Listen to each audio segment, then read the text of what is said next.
পুৱা অহা এজাক প্ৰকাণ্ড ধুমুহাই জোকাৰি যায় বিহালীৰ বাঁহবাৰী অঞ্চল।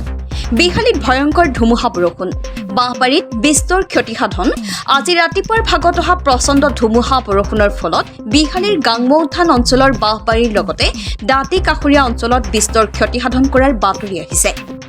উল্লেখ্য যে ধুমুহাৰ ফলত কেইবাগৰাকী লোকৰ ঘৰৰ টিনপাত উৰুৱাই লৈ যোৱাৰ উপৰিও প্ৰকাণ্ড গছ উভালি কেইবাটাও ঘৰ ইতিমধ্যে বিধ্বস্ত হৈ পৰিছে। ক্ষতিগ্ৰস্ত ৰাইজে সম্প্ৰতি দিশহাৰা হৈ প্ৰশাসনৰ তৰফৰ পৰা সহায় সহযোগিতাৰ বাবে আৰ্তনাদ কৰিছে। আজি যি বাঁহবাৰী অঞ্চলৰ বৃহত্তৰ অঞ্চলত যি বতাহ ধুমুহাই তাণ্ডৱ সৃষ্টি কৰিলে, বাঁহবাৰী গাঁৱৰ যিসকল লোক আছে বাসিন্দাসকলৰ প্ৰায়ে সকলোৰে ক্ষতি হৈছে, কি ক'ব এই মুহূৰ্তত? হয়, এনেকুৱা ধৰণৰ নেচাৰেল ডিজাষ্টাৰ আমি জীৱনত কেতিয়াও দেখা নাই। মোৰ 44 বছৰ বয়সত মই কেতিয়াও এনেকুৱা এটা প্ৰকৃতিৰ ধ্বংসলীলা দেখা নাইকিয়া। আজি চাওক, এটা মানে আমাৰ বাঁহবাৰী কাষৰ বাঁহবাৰী গাঁৱৰ মানে যিখিনি দাঁতি কাষৰীয়া অঞ্চল আছে তাত কিন্তু ধুমুহা নাই।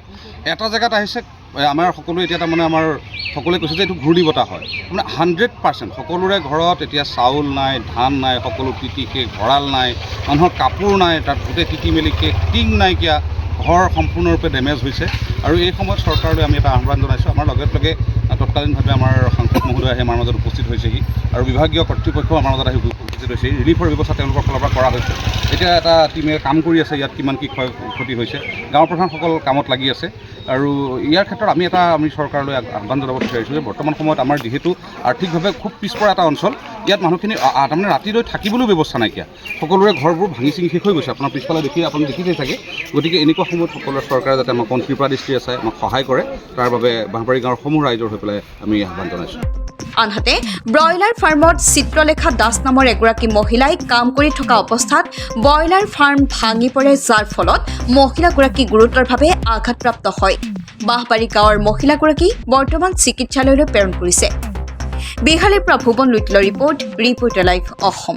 বিদ্যুৎ বিভাগৰ মানুহখিনি আচলতে আহি পোৱা নাই যদিও তেওঁলোক যোগাযোগত আছে। বিভিন্ন জেগাত কিছুমান জেগাত ডাল চাল পৰি তাঁৰ চাৰ ছিঙি তেওঁলোকে কামত আছে, সেইবুলি আমি গম পাইছোঁ। কিন্তু এইটো এটা আচলতে প্ৰকৃতিৰ কালৰূপ, ইয়াক কোনেও বাধা দি ৰাখিব নোৱাৰে। গতিকে যি ঘটনা হ'ল, এইটো দুৰ্ভাগ্যজনক ঘটনা, খুব দুখ লাগিছে। বহুতো মানে গৃহত মানে অৱস্থাত খুবেই বেয়া। গতিকে চৰকাৰৰ যি সাংসদ মহোদয়কে ধৰি বিভিন্ন পন্থাৰ পৰা বিভাগীয় কৰ্তৃপক্ষসকল আহি আশ্বাস দিছে আৰু বৰ্তমান আমি ৰিলিফ বৰ্তমান আহি পাব আমি গম পাইছোঁ। গতিকে আশ্বাস দিছে আৰু সম্পূৰ্ণ ডেমেজ হোৱা ঘৰবিলাকৰ বা কিছুমান ফাৰ্মো বহুত ভাঙিছে, এইখন গাঁৱত 5-6খনমান ভাঙিছে, তেওঁলোককো দিম বুলি আশ্বাস দিছে।